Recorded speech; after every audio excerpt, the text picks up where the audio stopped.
두 가지 종류의 경쟁이 있습니다. 첫 번째는 수량 경쟁이라고 하죠. 수량 경쟁.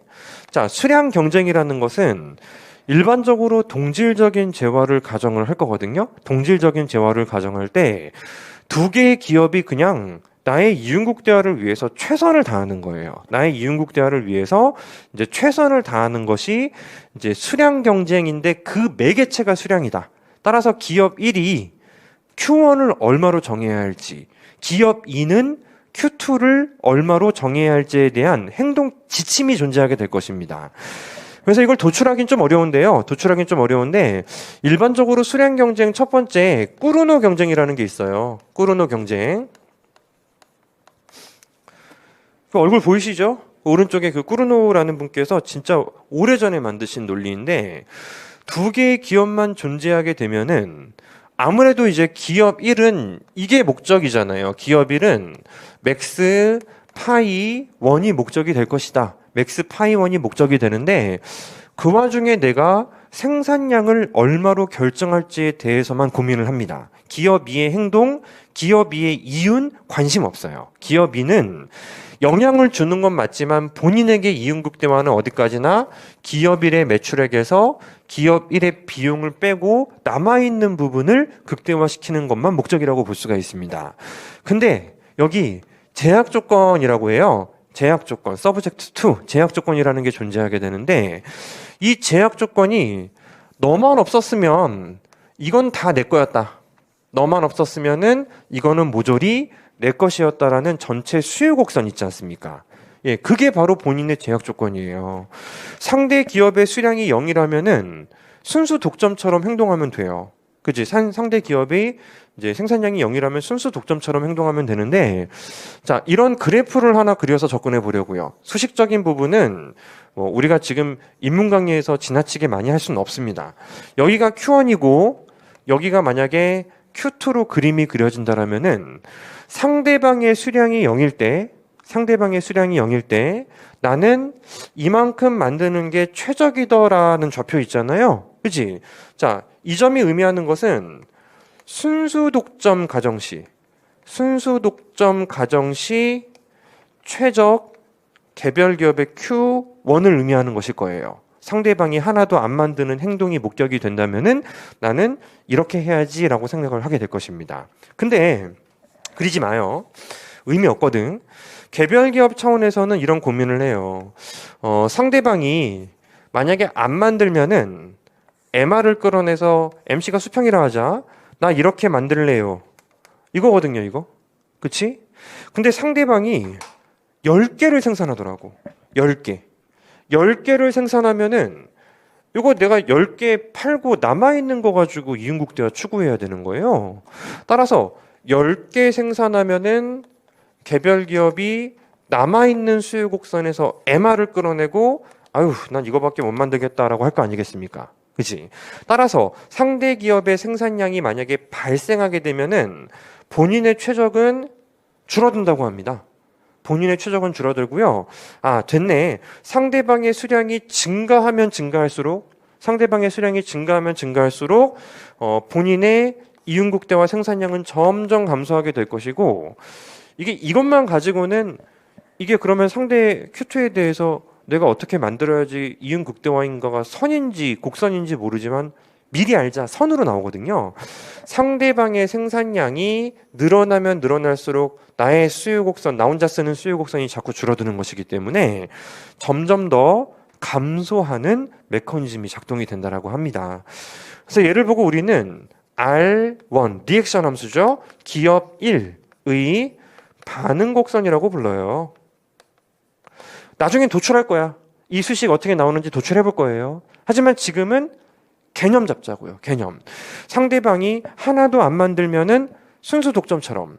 근데 만들면은 내가 남은 것 수요 곡선 가지고만 장사를 해야 되니까 점점 수량이 감소하게 되는 것이고, 그래서 이윤국 대화가 의미하는 게 뭐냐면, 꾸르노 균형에서 의미하는 게 뭐냐면은 상대방의 수량이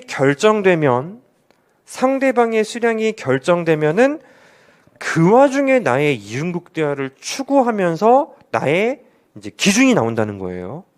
상대방의 수량이 0일 때, 1일 때, 20일 때, 50일 때 주어져 있는 상대방의 수량 기준으로 나의 이윤국 대화를 추구할 때 그 선을 우리는 반응 곡선이라고 부르고 있는데, 근데 꾸르노 경쟁은 기업 1도 그렇고 기업 2도 그렇다라고 판단합니다. 무슨 말인고 하니 요거는 체크를 좀 미리 해주시는 게 좋아요. 상대 기업의 생산량 있죠? 상대 기업의 생산량을 주어진 것으로 상수 말하죠. 상수로 본다라는 것입니다. 상대 기업의 산출량이 정해지면은 그 와중에 나의 이윤국 대화, 상대방의 수량이 정해지면은 그 와중에 나의 이윤국 대화. 상대방의 이 생산량을 주어진 것으로 보고 이윤 극대화를 추구할 때 균형을 우리는 꾸르노 균형이라고 부릅니다. 꾸르노 균형. 그러면 나만 이렇게 행동하겠어요? 상대 기업도 똑같겠죠. 그치? 상대 기업도 똑같은 기준을 갖고 있을 것이기 때문에 이것도 있어요. 상대 기업도 이렇게 R2라는 기업 2의 반응 곡선이 존재해요. 얘도 똑같아. 우리가 하나도 안 만들면은 순수 독점처럼 우리가 조금 생산량을 증가시키면은 거기에 맞춰서 이렇게 본인의 생산량을 결정하는 기업이 되는 것입니다. 그러다 보면은 이제 칠판 잠깐 봐주세요. 처음에 기업 2가 예를 들어서 이만큼 만들었어. 이만큼 Q2. 그러면 나는 이만큼 만들 거 아니에요? 그럼 그걸 보고 상대방도 이렇게 했네 하면서 본인의 이윤국 대화를 추구하면서 Q2를 이렇게 조절할 거예요. 그럼 그걸 보고 나도 다시 한번 생산량을 줄여요. 그 과정이 반복되면은 여기로 가겠네요. 여기. 이런 점에서 달성된 균형을 보고 우리는 꾸르노 균형이라고 부르는 것입니다. 꾸르노 균형. 그래서 이 꾸르노 균형이라는 것은 이제 정의가 있어요. 상대방의 수량을 정해졌다, 주어졌다 라고 가정할 때 각 기업들이 이윤국 대화를 추구할 수 있는데, 그래서 달성된 균형, 이걸 보고 우리는 꾸르노 균형이라고 부르는 것입니다. 이 정의를 가지고 우리가 추후에는 문제를 풀 수 있는 방식들을 전달을 드릴 거예요. 그러니까 꾸르노 경쟁이 무엇이냐라는 거를 요 정도 선에서 기억을 해주시면 큰 무리가 없겠습니다. 첫 번째 꾸르노 모형이 지금 막 교재에는 수식이 많고 말씀드린 것처럼 여러분들 수험생활 끝날 때까지 이 교재 하나만 독파하셔도 절대 시험장에서 점수가 안 나올 수가 없어요. 나중에는 메꿔 나가 드릴 거예요. 자, 첫 번째 꾸르노 균형에 대해서 한번 이야기를 해봤어요. 수량 경쟁에서 첫 번째는 꾸르노 경쟁, 꾸르노 균형 이렇다 하는 것이고요. 자, 두 번째는 다음 페이지 보세요. 슈타켈버그라는 개념이 있습니다. 당연히 사람 이름이죠. 슈타켈버그 균형이라는 게 있는데 봐요. 이거 기호화 시켜 볼게요. 기업 1 입장에서 기호화 시켜 볼 것인데 봐요. 추측된 변화를 CV라고 합니다. CV라고 하는데요. 기업 1 입장에서 추측된 변화는 없다라는 표현을 하는 거나 다름이 없거든요. 무슨 말인고 하니 상대방의 수량이 만약에 Q2로 정해지잖아요.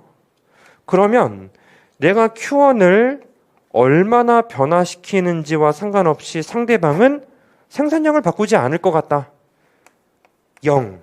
내가 생산량을 변경해도 상대방은 바꾸지 않겠지라는 믿음하에 달성된 균형이 바로 꾸르노 균형이 되는 것인데, 슈타켈버그 균형은 두 개의 기업이 존재합니다. 두 개의 기업이 존재하는데 하나의 기업은 추종자예요. 추종자. 하나의 기업은 이제 수량을 추종하는 추종자라고 이야기를 하게 됩니다. 이 추종자는 꾸르노하고 똑같이 행동하는 거예요. 꾸르노 균형에서의 기업과 동일한 기업 하나를 우리는 추종자라고 부르는 것입니다. 봐요. 기업 1이 만약에 선도자, 기업 2가 추종자라면은 Q1이 정해지면은 나는 이렇게 해야지 하는 기업이 추종자인 거예요. 따라서 자, 슈타켈버그 경쟁은 추종자가 존재하게 되는데 꾸르노 균형에서 기업과 완전히 동일하게 행동을 할 것이기 때문에 이 꾸르노에서 도출된 R2라는 반응 구조를 동일하게 보유를 하는 기업인 것입니다. 근데 이게 달라요. 이게 선도자가 존재합니다.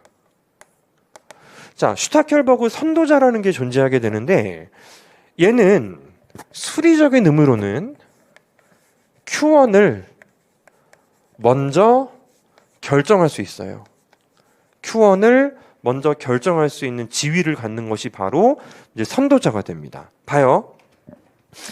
내가 정하면 지는 그렇게 하겠지, 그지? 내가 만약에 안 바꾸면은 그대로 유지되는 거예요. 내가 정하면은 지는 또 그렇게 하겠죠. 그지? 내가 정하면은 안 바뀐단 말이에요. 그래서 기본적으로 선도자 역시 마찬가지로 목적은 똑같거든요. 기업 1이 선도자라고 하자. 기업 1이 선도자라고 한다면은 맥스 파이를 위해서 처음에 얼마로 정하는 것이 최적일까? 라는 고민을 하는 것이 바로 이제 슈타켈버그 균형에서 선도자라고 볼 수가 있습니다. 근데 목적이 다른 건 아니거든요. TR1-TC1 요거예요. 똑같아요. 그리고 제약 조건은 저 친구만 없었다면은 시장 전체 수요 곡선은 나 혼자 먹을 수 있었다. 이렇게 여기까지 똑같아요. 똑같죠? 저 수식 구조 하나도 다르지 않죠? 근데 하나를 더 알아. 뭘 아냐면 얘네들은 상대방의 수량만 목격한 채로 이윤국 대화를 추구하는 두 개의 기업이에요. 슈타켈버그 선도자는 얘를 알아. 그치? 얘를 아니까 내가 정하면은 저렇게 하겠지. 그러니까 먼저 정하자라고 할 수 있다라는 겁니다. 따라서 여기에 추종자의 반응 곡선을 추가적으로 본인이 이윤국대할 때 고려할 수 있는 기업. 이게 바로 슈타켈버그 선도자가 되는 것입니다. 재밌죠? 그죠? 따라서 요건 이제 여러분들이 나중에 이제 계산할 때 제가 더 자세히 말씀드릴 건데 이 토탈 레베뉴 1 마이너스 토탈 코스트 1 이거는 Q1으로만 이루어진 함수잖아요. 근데 토탈 레베뉴 1은 P 곱하기 개별 기업의 Q1 이렇게 이루어진 함수거든요. 맞죠? 그죠? 근데 우리 독점 시장 기억나십니까? 여기 P 자리에 뭐 집어넣었어요? 경쟁에서는 상수니까 그냥 미분할 때 두었지만 수요 곡선을 넣는단 말이에요. 이 수요 곡선을 넣는데 Q1을 꺼내려면은 이제 대문자가 있으니까 Q1, Q2가 다 나온단 말이에요. 그래서 미분하면은 얘가 나온다고. 얘가 무슨 말인 거 아니? 내가 Q1을 얼마로 정해야 되는지 상수로는 답을 못 하겠다. 근데 이건 할 수 있다. 상대방이 Q2를 정하면은 거기에 맞춰서 내가 이렇게 하겠다라는 반응 함수가 나올 수 있다라는 것인데 지금은 먼저 정해야 되잖아요. 그지? 근데 봐. 목적식이 Q1을 빼고 무언가 다른 변수가 포함되어 있으면 미분해도 시원하게 Q1은 상수라는 답이 나오질 않아요. 절대. 그냥 함수가 나온다고, 함수. 근데 얘네 선도자들은 Q1을 먼저 결정한다 그랬잖아요. 그래서 이걸 알아야 되는 거야. 기업 1이 관심을 갖는 건 이거밖에 없어요. 잘 봐요. 내가 Q1을 정하면 상대 기업이 Q2를 얼마로 정할지 사전적으로 알아. 그래서 가격이 얼마가 될지를 사전적으로 알아요. 알겠어? 내가 지금 Q1을 정하면 상대 기업이 어떻게 행동을 할 것이고 상대 기업이 Q2를 정하면 가격, 시장 가격이 얼마가 될지를 사전적으로 알고 있다면 그 와중에 처음부터 Q1을 먼저 결정을 할 수 있다는 거. 이해했습니까? 슈타켈버그 선도자는 얘를 알아요.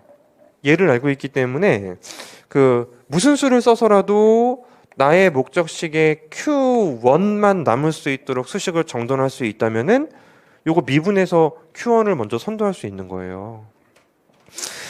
그래서 우리는 유형에 대해서 보자는 것입니다. 유형에 대해서 정리 중이지만 그 와중에 앞으로 할 작업에 대해서 또 조금 엿보자는 거예요. 꾸르노의 경우는 상대방의 반응 함수를 각각 몰라요. 모르니까 그냥 이런 기준만 만들어 놓습니다. 하지만 이 슈타켈버그 선도자는 선도자만큼은 상대방이 어떻게 행동할지 알아요. 그래서 미리 수량을 정하면 Q2가 정해질 거를 예측하고 가격이 얼마가 될지를 사전적으로 확인할 수 있습니다. 그러니까 두 시장은 완전히 종류가 다른 거죠. 슈타켈버그 선도자는 이제 수량을 먼저 결정하는 자가 있고 그냥 자신의 이윤국대와 따라서 반응하는 자가 있고, 이 시장을 보고 우리는 과점 시장에서 수량 기준 슈타켈버그 균형이다, 시장이다, 이렇게 이야기를 하고 있습니다. 근데 보안이 또 이것도 만만치 않죠. 굉장히 또 복잡한 느낌이 막 들잖아요. 추후에 수식적으로 전개할 것이고, 제가 예고해 드렸죠. 예. 빨리 푸는 요령 공식 같은 것도 만들어는 드릴 거예요. 근데 그것만 알면 안 돼. 여러분들이 어떻게 푸는지 알고 공식도 알아야지만, 이 문제는 공식 적용이 안 되는데 하는 게 보여요, 시험장에서. 예. 그러면 뭐 마지막에 푼다든지 하는 이제 전략을 짤 수가 있기 때문에 알고 공식을 이제 머릿속에 담자. 알고 담는 거예요. 자, 슈타켈버그 모형, 이 시장이 무엇을 의미하는지는 충분히 전달이 되었을 거라고 생각합니다. 109페이지로 넘어가 볼게요. 109페이지. 자, 세 번째, 카르텔. 와, 얘는 되게 쉬워요.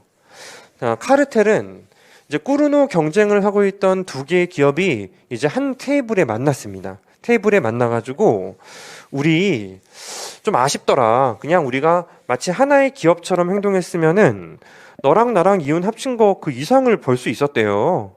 그래서 이렇게 한번 해보자는 거예요. 자, 봐요. 카르텔. 카르텔은 담합이라고 하죠. 담합이라고 하는데, 이제 두 기업이 하나의 독점 기업처럼 행동하는 것을 의미합니다. 두 기업이 하나의 독점 기업처럼 산출량을 결정하고, 그게 유지가 될지 모르겠는데, 예, 그렇게 진행하는 것을 우리는 카르텔이라고 부른단 말이에요. 그럼 이 상황이 뭐랑 굉장히 흡사한지 아십니까? 이 상황은 다공장 독점하고 비슷해집니다.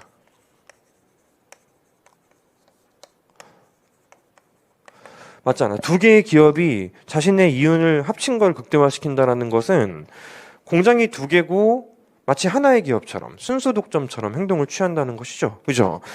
따라서 이제 문제 푸는 방향은 나중에 말씀을 드릴 건데, 따라서 그를 위해서는 MR은 MC1은 MC2, 그 다공장 독점처럼, 맞잖아. 공장 두 개인 하나의 기업처럼 한다는 거 아니에요. 다공장 독점처럼 두 기업이 산출량을 결정하겠다라는 의미를 갖는, 그게 바로 카르텔이 되는 것입니다. 따라서 카르텔 균형이라는 것은 일단은 기본적으로 이게 약속할 때는 얼마로 약속을 할 거예요. 둘이 만나서 다공장 독점처럼 합시다. 너네 공장 까봐요. 우리 공장도 깔 테니까 하면서 다공장 독점처럼 행동을 하겠다라는 것인데, 그게 이제 공교롭게도 그 두 기업이 꾸르노 경쟁을 했을 때 반응 곡선이라는 게 존재하잖아요. 반응 곡선이 존재하게 되는데, 실제로 둘이 독점처럼 행동하면은 이런 점의 균형이 나온대요. 나는 이렇게 할래요. 저는 이렇게 하려고 했어요. 이런 데가 보통 카르텔 균형이에요. 조금만 생산해야 돼. 조금만 생산하고 실제로 더 이제 가격을 높게 설정한 다음 이제 이윤을 바짝 높이는 것이 일반적으로 통상적인 카르텔 균형이 되는 것입니다. 근데 이게 지금은 개요만 잡자는 거예요. 실제로 이제 나중에 우리가 수식적인 전개를 해 나가면서 그래프까지 제가 한 번에 정리해 드리면은 머릿속에 굉장히 잘 들어올 거예요. 잘 들어올 건데, 카르텔 균형을 여기서 약속을 했습니다. 야, 우리 이렇게 만들고 너는 이렇게만 만들어. 오케이. 손가락 걸어. 도장 찍고. 근데 봐봐. 상대방이 Q2라고 수량을 결정하게 되면 어떻게 하고 싶어? 기업 1은 더 늘리고 싶죠. 그지? 기업 2는 더 늘리고 싶죠. 막 이런 데서 균형이 나타나요. 이윤이 엄청 떨어져. 그래서 이제 그 카르텔이라는 것은 과연 이게 유지될 수 있는 것인가? 라는 부분에 대해서 우리가 아주 또 치밀한 논쟁을 추후에 진행을 하시게 될 겁니다. 그 부분은 이제 109페이지의 팁박스 안에 들어와 있기는 한데요. 역시 이제 심화된 내용으로 들어가는 것이기 때문에 일단은 우리는 세 가지 유형을 이제 잡는 걸로 이제 만족을 하자는 얘기입니다. 꾸르노 균형은 그냥 상대방 전체 수요 곡선 상대방 수량 있죠? 그거 이제 빠지면은 남아있는 거에서 이윤곡 대화를 추구하다 보니 내가 어떻게 반응해야 되겠구나 하는 곡선이 형성이 되는데요. 두 기업이 똑같이 행동하니까 그 교점에서 균형이 달성된다는 것이고, 슈타켈버그 균형은 내가 상대방의 반응 곡선을 알겠다. 그럼 그 와중에 내가 이윤이 가장 높아지는 점을 계산해서 찾아야겠다. 상대방은 따라가는 거. 그 균형을 우리는 이제 슈타켈버그 균형이라고 이야기를 하게 되고, 이제 카르텔이라는 것은 제일 쉽죠. 다공장 독점처럼 두 기업이 약속을 체결하고 이제 좀 적게 생산할 거예요. 공동 이윤을 극대화시키는 행동 메커니즘을 우리 이제 카르텔이라고 이야기하는 겁니다. 그래서 우리는 이렇게 세 가지 시장의 개요 정도만 지금은 잡아두어도 충분히 여러분들이 일단은 그 기본 목표는 달성하시게 된 거예요. 근데 이 센스라는 거는 갑자기 생기는 게 아니니까 제가 조금씩 만들어 드려보고 싶어요. A 기업이 MC가 50이고 B 기업이 MC가 50이에요. 둘 다 기업이 MC가 상수래요. 상수. 두 기업이 카르텔 하려고 만났어. 카르텔 하려고 만났습니다. MC가 50이고 여기도 50이면은 MR이 50인 곳에서 라지 Q를 결정하는 거잖아요. 그러면 개별 기업들은 몇 개씩 만들어야 됩니까? 정확히 반씩 나눠서 만들면 되나? 하나의 기업이 다 만들면 뭐 공동이윤 극대화가 안 되나? 상관없잖아, 그치? 두 기업의 MC가 상수로 일정하다면은 라지 Q는 계산이 가능하지만 Q1, Q2 각각 계산은 불가능합니다.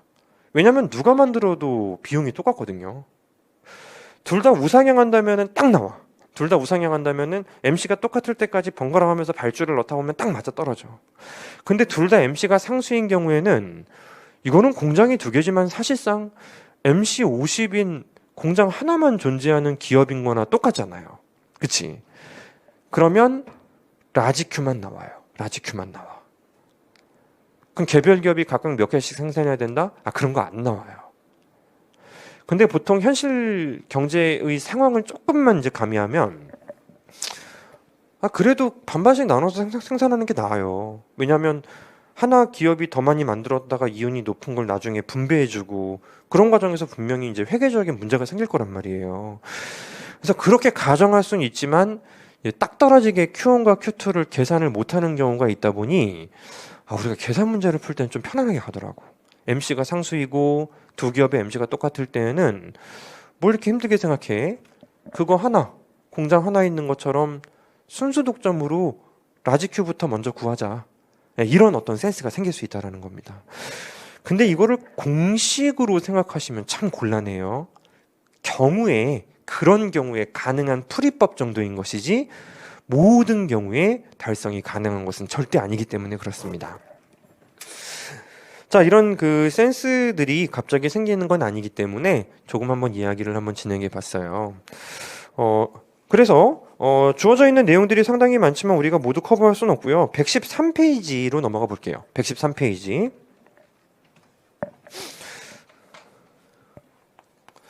결국 수량 경쟁에서 꾸르노가 됐건 뭐 슈타켈버그가 됐건 이 카르텔이라는 걸 설명할 수 있건 가능하다는 것인데 가격 경쟁이라는 것도 있다고 합니다. 가격 경쟁. 이 가격 경쟁이라는 것은 이제 기본적으로 두 기업이 과점이고 이윤국 대화를 추구하긴 추구할 건데 매개체가 수량이 아니고 가격으로 경쟁하는 거. 이걸 보고 우리는 이제 가격 경쟁이라고 이야기를 하게 되는데요. 이를 보고 우리는 베르트랑이라고 합니다. 베르트랑. 이 베르트랑 경쟁은 역시 또 사람 이름이고요. 사람 이름인데 이 교과서에 따라서는 진짜 웃겨. 오른쪽 위에 사람 이름 잠깐 봐주실래요? 베르트랑 뭐 그런가 보다 하는 그 단어가 쓰여 있잖아요. 어떤 교수님들께서는 버틀란드 모형이라고 해요. 버틀란드 모형. 조금 아닌 것 같아. 그거는 그지. 이분들이 이제 실제로 발음할 때는 베르트랑이라는 표현을 쓰게 되는데 그 출제하시는 분께서 버틀란트 모형이라고 하면은 베르트랑이다라고 하고 풀면 그만이죠. 예, 그렇게 용어를 부를 때 조금 이상하게 부를 수도 있다는 거를 뭐 잠깐 기억해 주시면 좋겠는데, 베르트랑 경쟁이라는 것은 가격을 기준으로 경쟁하는 것을 의미하는데요. 자, 요거는 진짜 사례를 쉬운 거 하나 먼저 말씀을 드려볼게요. 이게 어차피 동질적인 재화를 생산하는 경우를 일단 전제를 할 거예요. 동질적인 재화를 생산하는데, 가정합니다. 두 기업이 꽤나 높은 가격, 즉 가격이 똑같은 높은 가격을 책정을 했어요. 그러면 두 기업은 예상컨대 그 가격 기준으로 시장 수요 곡선에서 결정된 판매량을 반씩 나눠 가질 거예요. 그럼 이 기업, 1기업 입장에서는 어떻게 행동하는 것이 이윤을 순간적으로 높일까요? 어떻게 하는 것이? 가격을 살짝 낮추는 거야. 그치? 가격을 이 기업이 살짝 낮추면은 얘가 하나도 못 팔아요. 왜? 동질적인 재화는 낮은 가격 쪽을 따라가기 때문이죠. 그죠? 그래서 가격이 살짝 떨어졌더니 얘가 하나도 못 팔아. 그 다음에 얘가 해야 될 행동은 그거보다 조금 더 낮추는 거죠. 그지? 그 다음에 얘는 조금 더 낮추는 거죠. 두 개의 기업이 경쟁적으로 가격을 낮추는 그런 경쟁이 발생할 수밖에 없어요. 근데 계속 내리다 보니까 절대 이 밑으로는 못 내려 하는 경계선이 나타납니다. 그게 뭘까? 그게 뭘까요? MC입니다. MC 밑으로는 절대 못 내려요. MC까지는 둘이 번갈아 가면서 가격을 떨어뜨리는 경쟁을 지속적으로 진행할지는 모르겠지만 MC 밑으로 내려가면은 가변 이윤마저도 음수가 돼버리기 때문에 두 기업이 거기서 경쟁을 진행할 수가 없게 되는 것입니다. 그래서 굉장히 신기한 게 이제 동질적인 재화를 가정하잖아요. 동질적 재화를 가정하게 되면은 놀랍게도 완전 경쟁하고 똑같은 균형이 나타난다고 합니다. 과점 시장인데도. 그치? 동질적인 재화라면 결국 P하고 MC하고 일치할 때까지 가격이 떨어져서 경쟁이 붙어버리기 때문에 마치 완전 경쟁과 동일한 균형이 나타나요. 뭐 이래가지고 과점을 뭐하러 두 개밖에 없는데 가격 경쟁을 하는 게 의미가 있겠습니까? 보통은 암묵적으로 적당한 가격에서 밸런스를 맞추려고 둘이 작당할 가능성이 자꾸 높아지게 되는 것입니다. 하지만 그런 작당을 경제학에서 가정하진 않기 때문에 두 기업이 동질적인 재화 기준 베르트랑을 하게 되면은 가격이 MC와 일치하게 된다. 이렇게 우리가 결과를 미리 말씀을 드릴 수가 있어요. 그럼 여기서 또 우리의 센스를 조금씩 만들어 나가자고. 두 개의 기업의 MC가 상수이고 동일하다면은 결국 MC까지 떨어지겠지만 제1기업의 MC가 50이고요. 제2기업의 MC가 40이었어. 제1기업의 MC가 높아. 그럼 이런 상황 하에서는 예상컨대 하나의 기업은 도태가 되지 않을까 싶어요. 그쵸? 어떤 기업이? MC가 낮은 기업인가? 높은 기업인가? 높은 기업이지, 그치? 계속 가격을 낮추면서 경쟁하다 보니 기업 1은 50 밑으로 못 내려. 근데 기업 2는 더 내릴 수 있어. 기업 1은 도태될 것이다.